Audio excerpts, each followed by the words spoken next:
Hello, good morning friends. आज हम लोग ऑनलाइन क्लास में ज्योमेट्री के बारे में पढ़ेंगे जो 9th क्लास का चैप्टर में है, चैप्टर 3 में है आर एस अग्रवाल के।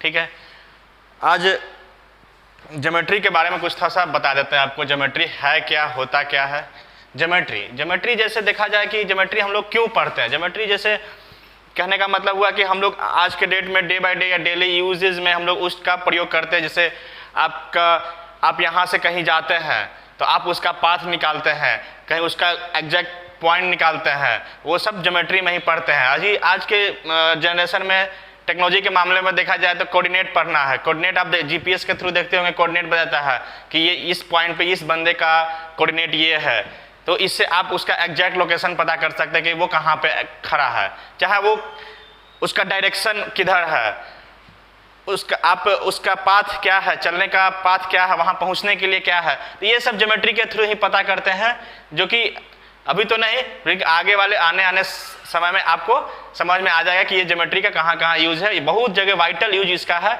जो हम लोग मैथमेटिक्स में यूज करते हैं। जैसे देखा जाए ज्योमेट्री का हिस्ट्री देखा जाए तो ये 800 से 500 BC के बीच में आया था। ठीक है, किसके? बाय ग्रीक्स के थ्रू। मैथमेटिशियन बहुत से मैथमेटिशियन हुए, साइंटिस्ट हुए जो कुछ देते गए। जैसे हिस्ट्री में देखा जाए आर्यभट्ट हो गए, ब्रह्मगुप्त हो गए, पाइथागोरस का भी सुने होंगे, जो पाइथागोरस ज्योमेट्री जिसको बोलते हैं, आप लोग पढ़े होंगे। तो ये सब चीज़ें हैं जो सब ने अपना कुछ न कुछ अहम योगदान दिया था ज्योमेट्री में। ठीक है, और आगे हम लोग जैसे कि हम लोग का फर्स्ट चैप्टर जो हम लोग का फर्स्ट चैप्टर है, पढ़ना है क्या? Introduction to Euclidean geometry. Introduction, जैसे कि यूक्लिडियन ज्योमेट्री होता क्या है।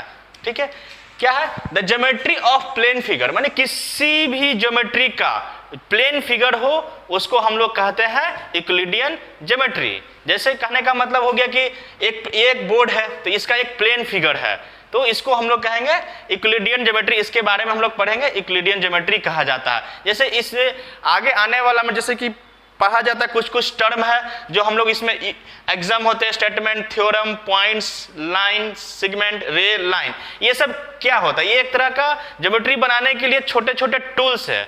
जैसे कहने का मतलब कि एक आपके पास एक मशीन है या पंखा चल रहा है, तो पंखा का खोलने के लिए आपको स्क्रू ड्राइवर चाहिए, पिलास चाहिए, आपका नट बोल्ट चाहिए उसको खोलने के लिए। उसके बारे में जानकारी कि उसके अंदर होता क्या, किसी को इच्छा हुआ कि उसके अंदर क्या क्या है, तो उसके बारे में जानने के लिए हम लोग टूल्स का यूज करते हैं। तब हम लोग उसके बारे में जानते हैं कि उसके अंदर क्या है, कैसे काम करता है, नहीं काम करता है। तो उसी तरीके से हम लोग ये कुछ छोटे छोटे टूल्स हैं जो आगे हम लोग यूज करेंगे। उसके बारे में आपको थोड़ा सा हम बेसिक बता दें कि ये होता क्या, ये है क्या। ठीक है, जैसे पहला है एग्जाम। एग्जाम क्या होता है कि एग्जाम जैसे कि कोई चीज है स्वतः वो प्रूफ है, वो ग्रांट है, वो फिक्स है कि उसके बारे में मतलब कि आप गलत नहीं ठहरा सकते हैं। वो चीज होता है तो होता ही है, तो उसको एग्जाम कहते हैं। जैसे अब कोई कह दे हमसे कि 1 बड़ा है कि 2 बड़ा है, तो हम लोग इसको ऐसे बता नहीं सकते कि 1 बड़ा है कि 2 बड़ा है, लेकिन हम लोग क्या किए, एक बेसिक मान लिए गए हैं कि 1 is greater than 2 and 2 is greater than 3। एक कहीं पे प्रूफ नहीं है, एक जस्ट लाइक एक सिंबल है। जैसे ये 1 का सिंबल है और ये 2 का सिंबल है और ये 3 का सिंबल है। क्योंकि ये इसको अब कोई कह दे कि हमको प्रूफ करिए कि 1 बड़ा है कि 2 बड़ा है, तो कैसे? तो इसको आप प्रूफ नहीं कर सकते हैं, बस एक मान लिया गया एक बेसिक सिंबल है। जैसे कि अब जैसे आप किसी का नाम अगर मान के सुमित है, तो सुमित कैसे नाम है इसका कोई प्रूफ नहीं है, उसका एक नाम दे दिया गया है ताकि उसको एक पहचाना जा सके, एक सिंबल दे दिया गया कि उस बंदे को इस सुमित नाम से बुलाया जा सकता है। That is called exam. Exam यही होता है कि ये कोई भी चीज ग्रांट है, फिक्स है, ये पॉइंट। जैसे कि कहने का मतलब कि ये गेंद है तो गेंद का शेप गोल होता है, तब इसको कोई प्रूफ करने के लिए भी कर सकता है, नहीं तो देख के पता चलता है कि ये गेंद गोल है। ठीक है, तो दैट इज कॉल्ड एग्जाम। जैसे एग्जाम में कुछ पॉइंट होते हैं, जैसे halves of equal are equal, यानी कि कोई भी चीज है आधा, कोई भी चीज यहाँ पे देखते हैं, कोई भी चीज एक लाइन है। ठीक है, एक लाइन का अगर हम आधा डिवाइड करेंगे तो ये पार्ट और ये पार्ट इक्वल ही होगा, ये फिक्स है, इसको कोई प्रूफ करने की जरूरत नहीं है, ये ऑटोमेटिक स्वतः ही हम लोग मान लेते हैं कि ये इक्वल ही होगा। जैसे अगर कहा जाए कि एक सेब है, एक सेब है, सेब को अगर हम दो पार्ट में डिवाइड करेंगे तो इधर का पार्ट और इधर का पार्ट इक्वल ही होगा। अब इसको कैसे करो, प्रूफ करो, क्या करो, तो ये सब चीज बेसिकली मान लिया जाता है कि ये इक्वल ही होगा, ठीक है। उसी तरह है the whole is a greater than each part, मतलब जो कि कोई भी बड़ा चीज है और उससे छोटा जो पार्ट होगा वो हमेशा बड़ा होगा, छोटा पार्ट हमेशा छोटा होगा बड़े से। जिसे कहने का मतलब हो गया कि अब जैसे समुंदर से एक बाल्टी पानी निकाल लेंगे तो समुंदर का पानी छोटे वाले बाल्टी से कम नहीं होगा, वो हमेशा बड़ा ही होगा। जैसे कहने का मतलब कि 1 किलो चीनी है, 1 kg चीनी है, चीनी 1 kg चीनी में से आप 10 दाना उसका निकाल लेते हैं, 10 दाना अगर निकाल लेते हैं तो वो चीनी हमेशा 1 kg ज्यादा बड़ा होगा किससे, 10 दाना से, ठीक है। यही कहने का मतलब कि the whole is a greater than each of its parts, मतलब कि जो बड़ा पार्ट्स होगा उसके छोटे से पार्ट से हमेशा बड़ा होगा। ओके, नेक्स्ट है the line contains indefinitely many points. एक लाइन में, कहने का मतलब कि एक लाइन में जो होते हैं बहुत सारे पॉइंट होते हैं, इंडिफिनिट पॉइंट, मतलब कि गिना नहीं जा सकता। जैसे एक तरह से कहा जाए, जैसे एग्जाम्पल के तौर पर देख लेते हैं कि जैसे एक लाइन है, एक लाइन को क्या है कि इस लाइन में छोटे छोटे बहुत से पॉइंट से मिलके एक लाइन बना है। जैसे ये एक लाइन हुआ, एक पॉइंट होगा, ऐसा ही एक पॉइंट हुआ, एक पॉइंट हुआ, ऐसे ही एक माइनर एक सिंपल वे में अगर एक साथ लिखा जाए तो एक लाइन का निर्माण करती है। छोटे छोटे पॉइंट्स जो होते हैं एक लाइन का निर्माण करती है, दैट इज उसमें एग्जाम का एक पॉइंट है, ठीक है। अब आते हैं कुछ हम लोग पॉइंट्स में, स्टेटमेंट्स क्या होते हैं। जैसे देखा जाए कि हम लोग इसमें ये तो थोड़ा इंट्रोडक्शन पढ़ लिए यूक्लिडियस के बारे में, एग्जाम का थोड़ा सा पॉइंट्स बता दिए, ये सब हम लोग आगे चीज में हम लोग यूज करेंगे। ओके, जैसे अब आते हैं कुछ पॉइंट्स है। स्टेटमेंट क्या होता है? स्टेटमेंट क्या होता है कि आपको कोई कहे कि ये राम आम खाता है, ठीक है, तो इसका अगर आपको कोई दिखाए या बताए राम आम खाता है तो वो एक ट्रू स्टेटमेंट है। अब जैसे राम का आम कभी नहीं खाता लेकिन कह दे कि राम आम खाता है और आपको पता है कि राम आम नहीं खाता है, और कोई कहे कि आम खाता है, तो इसका मतलब ये क्या है कि वो आदमी झूठ बोल रहा है। इसका मतलब क्या, वो फॉल्स स्टेटमेंट हो गया। जैसे कहने का मतलब कि जैसे कि मान के चलिए इंक जिस पेन से हम लिख रहे हैं इसका कलर क्या है, ब्लैक है, तो ये क्या है, कोई कहे कि इसका जो लिखावट है, लिखने का जो कलर है वो ब्लैक है, तो ये क्या हो गया, ट्रू स्टेटमेंट हो गया, ट्रू स्टेटमेंट इसको कहेंगे, ठीक है। लेकिन अगर यही कोई कहे कि इसका लिखावट ब्लैक है और कोई कहे कि नहीं इसका लिखावट जो है ब्लू कलर से लिखाता है, तो ये क्या हो गया, फॉल्स स्टेटमेंट हो गया, ठीक है। उसी तरीके से जैसे कुछ और स्टेटमेंट देखा जाए कि जैसे एक स्ट्रेट लाइन होता है, आगे आने हम बताएंगे, एक सिंपल समझिए, एक स्ट्रेट लाइन होता है लेकिन एक बीच के पॉइंट में वहां पे कितने डिग्री का, 180 डिग्री बनाते हैं। कोई बोले कि एक स्ट्रेट लाइन में कितने डिग्री का एंगल बनता है, तो आप सिंपली कहेगा कि एक लाइन में 180 डिग्री का बनता है, जिसको कहते हैं स्ट्रेट लाइन, तो इसको 180, ये क्या है, ये एक ट्रू स्टेटमेंट है, इसको स्टेटमेंट कहते हैं। अब जैसे कोई आम दे दे, कहे कि ये आम है, तो सही बात है कि अगर कोई आम कहे तो ये आम है तो इसको करेंगे ट्रू स्टेटमेंट, लेकिन आम को कहे कि नहीं ये अमरूद है तो वो क्या हो जाएगा, ये फॉल्स स्टेटमेंट हो गया। ओके, जैसे वो हो गया। अब आते हैं नेक्स्ट, क्या है पॉइंट मेरा, थ्योरम किसको कहते हैं? थ्योरम जैसे कहने का मतलब हो गया कि थ्योरम कि उसका कोई एक रीजन हो, कारण हो, एक प्रूफ दे, तो हम लोग उसको थ्योरम कहते हैं। किसी भी चीज का अगर हमको कोई प्रूफ दे, प्रूफ का रिक्वायरमेंट हो, तो उसको हम लोग थ्योरम कहते हैं। अब जैसे कहने का मतलब, अगर आप जैसे थ्योरम में एक एग्जांपल मैं बता रहा हूं कि जैसे आप यहाँ पे हैं, ठीक है, और जैसे ये एक एंगल है और ये एंगल को हम कहें कि ये 90 डिग्री है, ठीक है, तो ये 90 डिग्री हम लिख देने से नहीं, ये कोई बोले कि कैसे 90 डिग्री, इसका प्रूफ करिए, तो इसका प्रूफ कैसे करेंगे, आप प्रैक्टिकली बाय मैथड टूल्स को यूज करके, चाहे आप प्रोटेक्टर जानते होंगे जिसको चांद कहते हैं, चांद से हम इसको नाप देते हैं, अगर उसे नाप के देख लिया कि 90 डिग्री है तो इसका मतलब ये 90 डिग्री होगा। ओके, अब जैसे कोई कह दे कि 180 का आधा 90 डिग्री होता है, 180 का आधा जो होता है 90 डिग्री होता है, तो क्यों होता है, इसका हम लोग प्रूफ कर देंगे, तो ये थ्योरम हो जाएगा, ठीक है। आगे आने वाले में हम लोग पढ़ेंगे क्या होता है नहीं होता, सबके पास थोड़ा थोड़ा बेसिक आपको इसका एक टूल्स के बारे में बता रहे हैं कि कैसे कैसे क्या होता है, क्या वर्क करता है। अब नेक्स्ट क्या है आपका एक पॉइंट है। नेक्स्ट पॉइंट क्या है, ये पॉइंट है। पॉइंट अब हम किसका कहते हैं, जैसे कोई पॉइंट, जैसे कोई आपसे पूछ दे कि पॉइंट होता क्या है, तो पॉइंट क्या होता है कि एग्जैक्ट कोई लोकेशन दे, एग्जैक्ट एक पॉइंट दे, एग्जैक्ट एक लोकेशन दे, एग्जैक्ट एक फिक्स दे, एक फिक्स आपको बारे में बता दे, तो उसको क्या बोलेंगे, पॉइंट बोलेंगे। इसको क्या बोलेंगे, पॉइंट, क्योंकि इसका एक फिक्स्ड डिफिनिट पॉइंट है, एक डिफिनिट लोकेशन है, एक एग्जैक्ट आपका एक इसके बारे में बता रहा है, तो इसको क्या बोलेंगे, पॉइंट बोलेंगे। ठीक है, अब आता है नेक्स्ट लाइन सेगमेंट। अब लाइन सेगमेंट क्या होता है, लाइन सेगमेंट उसको कहते हैं जैसे कि दो पॉइंट के बीच में, जैसे दो पॉइंट हो गया, इसे ये एक पॉइंट हो गया और ये एक पॉइंट हो गया, यानी कि ए एक पॉइंट है और बी पॉइंट है, और इस स्ट्रेट लाइन को, पथ को मिलाने को, जो ए से बी के जो मिलाएंगे उसको क्या बोलेंगे हम लोग, लाइन सेगमेंट बोलते हैं। यही कहने की माला कि आपको यहां से जैसे ये पॉइंट है बोरिंग रोड, ठीक है, और आपको आगे कह दे कि आपको जाना है कहां, इस पॉइंट पे है राजापुर, ठीक है, तो आप स्ट्रेट लाइन में यहां से यहां तक जाएंगे। ठीक है, तो आपको बोला कि बोरिंग रोड से राजापुर गया, तो उसको हम मैथमेटिकल टर्म में क्या बोलेंगे कि ए पॉइंट से बी पॉइंट पे जाने को क्या बोलेंगे, स्ट्रेट पाथ को क्या बोलेंगे हम लोग, लाइन सेगमेंट बोलेंगे।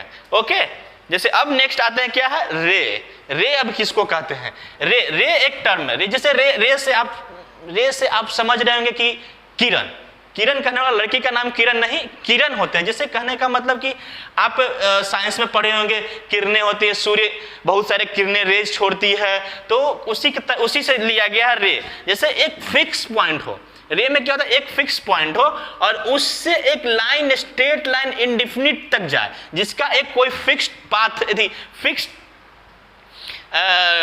लोकेशन नहीं हो, उसको क्या बोलेंगे, रे बोलेंगे। मतलब एक फिक्स जगह से देखा जाए, जैसे यहाँ एक इसका क्या बोलते, इसको हम सोर्स बोलते हैं। एक सोर्स से अगर इंडिफिनिट तक, मतलब बहुत अनंत काल तक जाते रहिए, तो उसको क्या बोलेंगे, रे। जैसे कि आप सूर्य के बारे में देखो, सूर्य क्या है, सूर्य एक गोला है, आग का गोला जिसको कहा जाता है, ये बहुत सारे रे छोड़ते हैं चारों तरफ से, लेकिन ये ब्रह्मांड में बहुत दूर तक जाता है, जिसका कुछ हिस्सा हमारे पृथ्वी पे भी आता है। तो ये तो सोर्स हो गया, ये एक फिक्स्ड है, यहां से एकदम डिफिनिट वे में यहां से पृथ्वी पे रे इसका आ रहा है। ठीक है, हो सकता है कुछ रे यहाँ से पृथ्वी पे ना का, यहाँ से बाहर भी चले जा रहे हैं, कुछ इधर से बाहर जाते हैं, कुछ यहाँ से बाहर चले जा रहे हैं, तो ये क्या होता है, इसको कहते हैं हम लोग क्या बोलते हैं, रे टर्म यहीं से हम लोग को लिया गया, जो बताया गया है। जैसे कहने का मतलब आप एक सिंपल एक डेली लाइफ में आप लोग देखे हुए क्या, टॉर्च को देखे होंगे। टॉर्च इस तरह का कुछ होता है जो एक रे छोड़ता है, ऐसे एक लाइट छोड़ता है, ठीक है, जो इंडिफिनिट तक, जहां तक इसका पॉसिबल हो, जब तक कोई बीच में बाधा नहीं है, तब तक उसका लाइट बहुत दूर तक जाते रहता है। क्यों जाते रहता है, लेकिन इसको हम लोग रे क्यों कहें, क्योंकि एक यहाँ पे जो ये सोर्स है, यहाँ पे जो है ये फिक्स्ड है, यहाँ से इधर की ओर लाइट नहीं आ रहा है, लेकिन इधर की ओर जा रहा है, यानी कि एक ही डायरेक्शन में फिक्स पॉइंट से अगर उसका लाइन जाए, उसको हम लोग क्या बोलेंगे, रे बोलते हैं। कि एक फिक्स डायरेक्शन, एक फिक्स पॉइंट से बहुत दूर तक लाइन जाते हैं, उसको क्या बोलते हैं, स्ट्रेट लाइन को हम लोग क्या बोलते हैं, रे।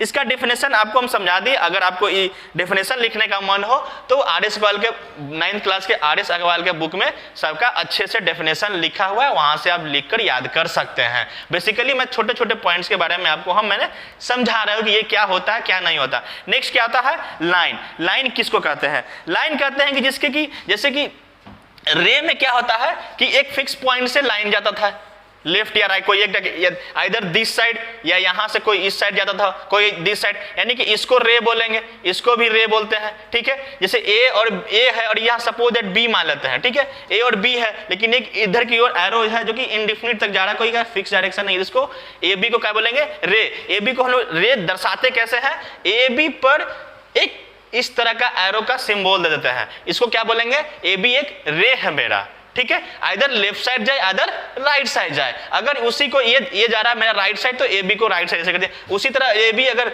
लेफ्ट साइड राइट साइड ही जाएगा, तो हम लोग रे को डिनोट करेंगे ऐसे। ओके, अब आते हैं लाइन पे। लाइन क्या होता है, लाइन जैसे कि रे और क्या है, लाइन क्या है। लाइन, रे के बारे में तो बता दिए कि एक फिक्स डायरेक्शन से एक स्ट्रेट पाथ में जाए कोई भी लाइन, उसको क्या बोलेंगे, रे। लेकिन उसी तरह एक लाइन क्या होता है कि उसका कोई फिक्स डायरेक्शन, उसका भी फिक्स डायरेक्शन होते हैं, लेकिन वो लेफ्ट साइड और राइट साइड दोनों साइड जाते हैं, लेफ्ट साइड भी जाएंगे और राइट साइड भी जाएंगे इनडिफिनिट तक, यानी कि अनंत काल तक, यानी कि ये इधर भी जा सकते हैं बहुत अनंत काल तक और ये इधर भी जा सकते हैं बहुत अनंत काल तक। तो उसको क्या बोलेंगे हम लोग, लाइन सेगमेंट। यानी कि जैसे कहा जाए कि जैसे कि एक ये भी सोच सकते हैं कि रे का ही एक फुल वर्जन है, जैसे अगर इसको हाफ वर्जन मान लें, एक रे है जिसको एक साइड लेफ्ट साइड ये राइट साइड जा रहा है, और उसी तरह यहीं से एक और इधर जो देंगे लेफ्ट साइड, यानी कि दो रे को जोड़ के एक लाइन सेगमेंट को भी हम लोग कह सकते हैं। सॉरी लाइन सेगमेंट नहीं, लाइन को कहेंगे, यानी कि दोनों साइड अनंत काल तक जा रहे हैं तो उसको क्या बोलेंगे, रे बोलेंगे। अब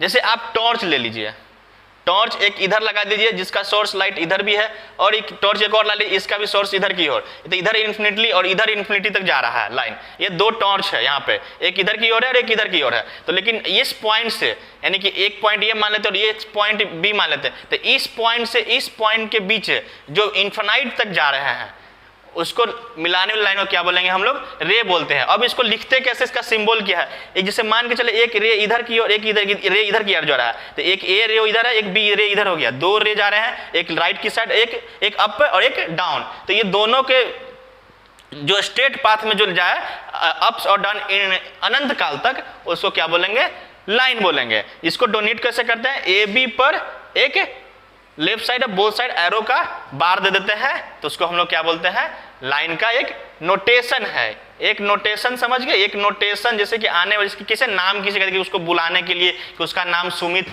बुलाते हैं, उसी तरह हम लोग लाइन को नोटेशन दिए। ये उसी तरह रे का नोटेशन क्या है कि ए बी पर ऐसे कर सिंबल दे दिए, तो इसको हम लोग रे का नोटेशन है ये, और ये लाइन का नोटेशन है।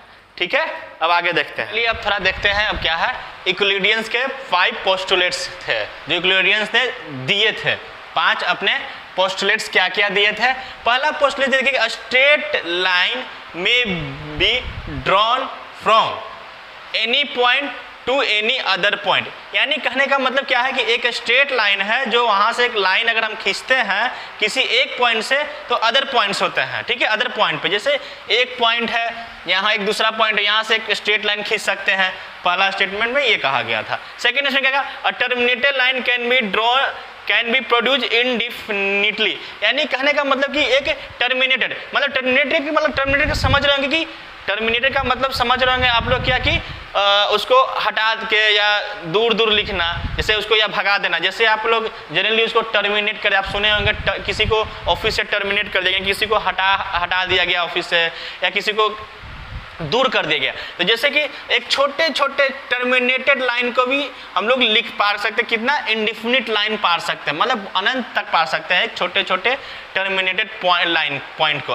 क्या है, टर्मिनेटेड लाइन, यानी कि एक सपोज एक छोटा सा लाइन है, ये भी एक छोटा लाइन है, भी एक terminated line can be produce indefinitely, मतलब एक छोटे छोटे लाइन को हम लोग इनडिफिनिटली तक हम लोग प्रोड्यूस किया जा सकता है।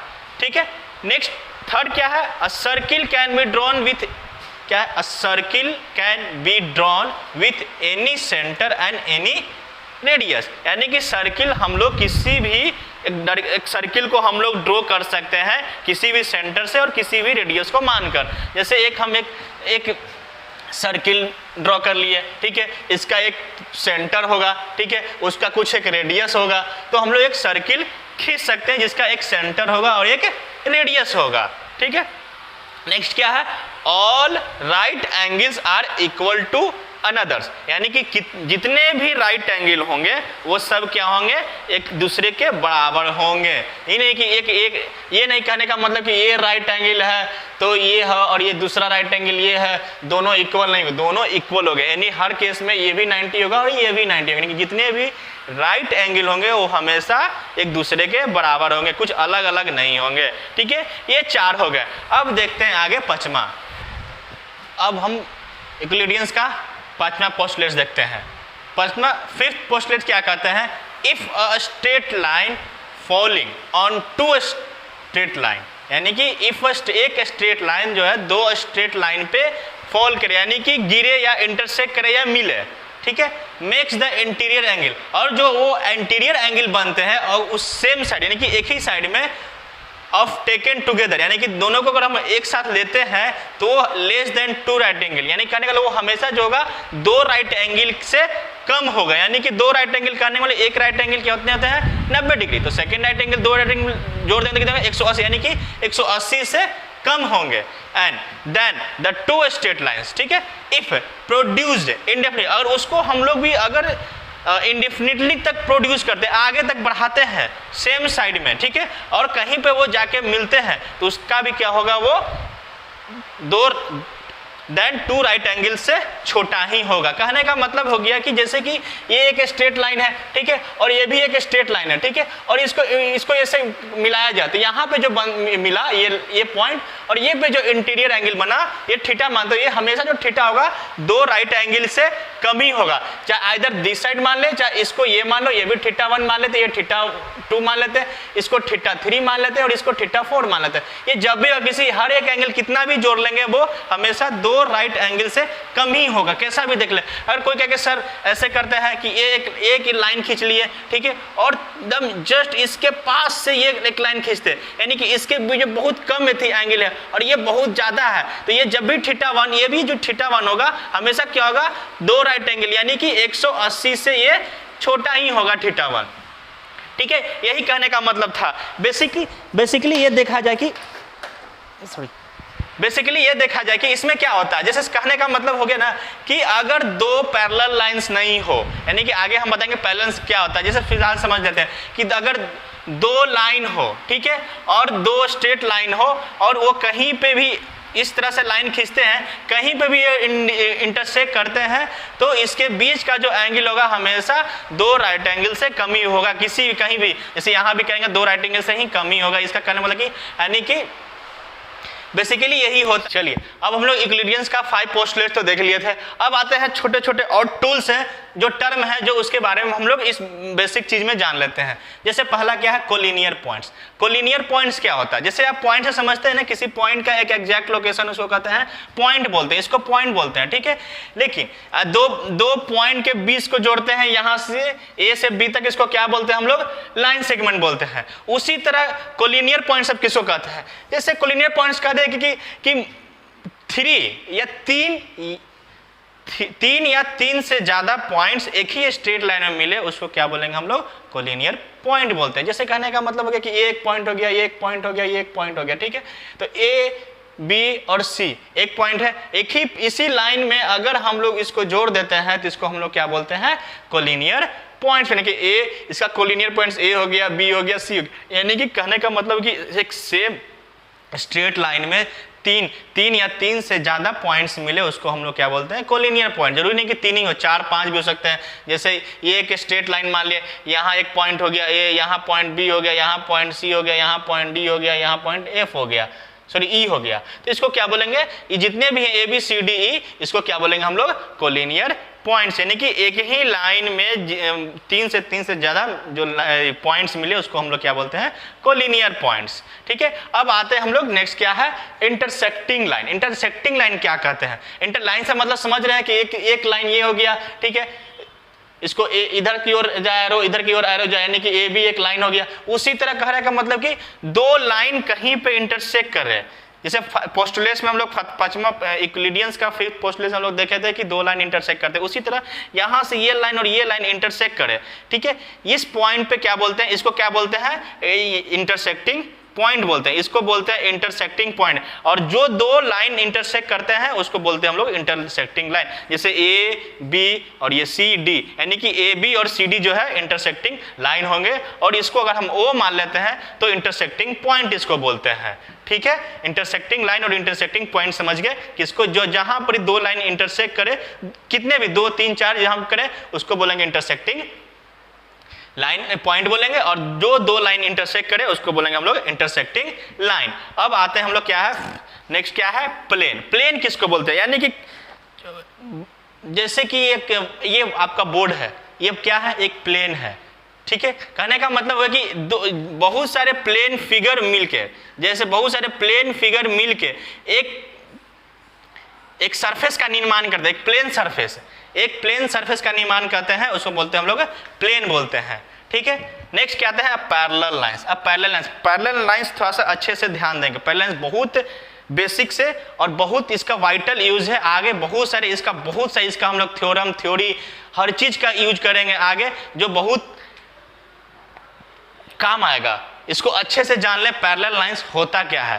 पैरेलल लाइंस बेसिकली कहा जाए कि दो स्ट्रेट लाइन जो ऐसा स्ट्रेट लाइन जो कहीं पे इंटरसेक्ट नहीं करे, हमेशा इंडिफिनिट तक वो जाते रहे और कहीं इंटरसेक्ट ना करे, उसको बोलते हैं पैरेलल लाइंस। और एक चीज कि कहीं भी किसी भी पॉइंट पे वहां पे हम परपेंडिकुलर खींचेंगे तो उसके बीच का डिस्टेंस इक्वल होना चाहिए। कहने का मतलब जैसे कि ए बी और सी डी एक लाइन है, ए बी और सी डी लाइन है, एक पैरेलल है जो कहीं पे नहीं मिले। जैसे ये क्या था, इंटरसेक्टिंग लाइन क्या था कि इंटरसेक्ट कर जाता था, लेकिन पैरेलल लाइन में क्या होता है कि ये इंटरसेक्ट नहीं करते हैं। कहने का मतलब कि कहीं भी ये जाए दोनों के बीच का डिस्टेंस हमेशा इक्वल ही होगा। जैसे यहाँ भी पॉइंट पे देखिए, अगर परपेंडिकुलर खींचा जाए दोनों के बीच के स्ट्रेट लाइन कितना होगा, इक्वल ही होगा। यहाँ से यहाँ भी देखा जाए तो यहाँ से यहाँ भी कितना होगा, इक्वल ही होगा। जैसे मान के चलते हैं कि अगर ये 5 सेंटीमीटर है तो यहाँ भी क्या होगा, 5 सेंटीमीटर। अगर यहाँ भी होगा 5 सेंटीमीटर ही होगा। अगर यहाँ 5 सेंटीमीटर जगह का ये 4 सेंटीमीटर हो जाता है तो इसका मतलब क्या हो गया कि ये स्ट्रेट लाइन नहीं देखे। जैसे देखा जाए कि अगर जैसे सपोज दैट ये एक लाइन खींचते हैं, ठीक है, और उसी तरीके से यहाँ भी एक लाइन खींचते हैं, ठीक है, लेकिन ये देख रहे हैं यहाँ पर डिस्टेंस क्या है 6 सेंटीमीटर, यहाँ पर डिस्टेंस क्या है 5 सेंटीमीटर, यहाँ पर डिस्टेंस है 4 सेंटीमीटर। तो बाई जाहिर सी बात है इसको अगर हम धीरे धीरे कहीं पे मिलाते हैं ऐसे करके, तो एक समय ऐसा आएगा कि एक पॉइंट पे यहाँ पे कट कर जाएगा। जैसे ये 3 हो जाएगा, यहाँ पे 2, यहाँ पे 1, यहाँ पे ऐसे बेसिकली आता है, यहाँ पे एक शून्य आ गया। इसका मतलब यहाँ पे एक पॉइंट कट कर रहा है आपका, यानी कि ये स्ट्रेट लाइन कभी नहीं होगा, ये क्या हो जाएगा, एक इंटरसेक्टिंग लाइन हो जाएगा। लेकिन दो लाइन के बीच का डिस्टेंस इक्वल भी हो और इक्वल हो तो क्या बोलेंगे, पैरेलल हो। और कभी इनडिफिनिट यानी कि इसको कितना भी हम लोग बढ़ा दे, इधर बढ़ा दे चाहे इधर बढ़ा दे, ठीक है, वो कभी कट नहीं करेगा। ऐसे मेरा उतना अच्छा थी है नहीं, लेकिन बेसिकली समझाने के लिए अभी आप कहिए कि सर ये तो कहीं ना कहीं इंटरसेक्ट करेगा, ऐसा कुछ नहीं, मतलब समझाने के लिए कि इसके बीच का डिस्टेंस भी 5 हो, यहाँ भी 5 हो और कहीं ये इंटरसेक्ट नहीं करे, उसको क्या बोलेंगे हम लोग, पैरेलल लाइंस बोलते हैं, ठीक।